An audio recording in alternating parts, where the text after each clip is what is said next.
Penggeledahan ini berlangsung di kantor Perusdah PT Bumi Maros Sejahtera atau BMS. Dalam penggeledahan ini, petugas kejaksaan menyita sejumlah barang bukti berupa komputer dan juga dokumen.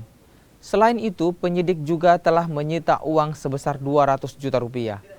Kasus ini sendiri bermula dari adanya penyertaan modal milik pemerintah Kabupaten Maros sebesar 1 miliar rupiah. Dana itu diduga digunakan untuk kepentingan pribadi. Jadi PT Bumi Maros Sejahtera itu kan perusahaan daerah.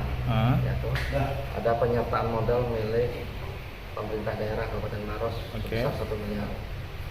Nah, ini ada beberapa yang digunakan untuk kepentingan pribadi direkturnya, dan ini yang lagi kita serahkan juga untuk perhitungan kerugian negara kepada auditor.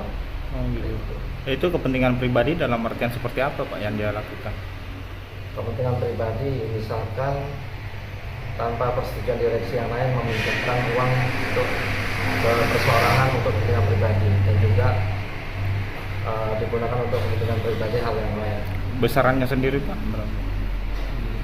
Untuk sementara masih kita hasil akhirnya masih kita audit. Untuk temuan terakhir ini sekitar 342 juta.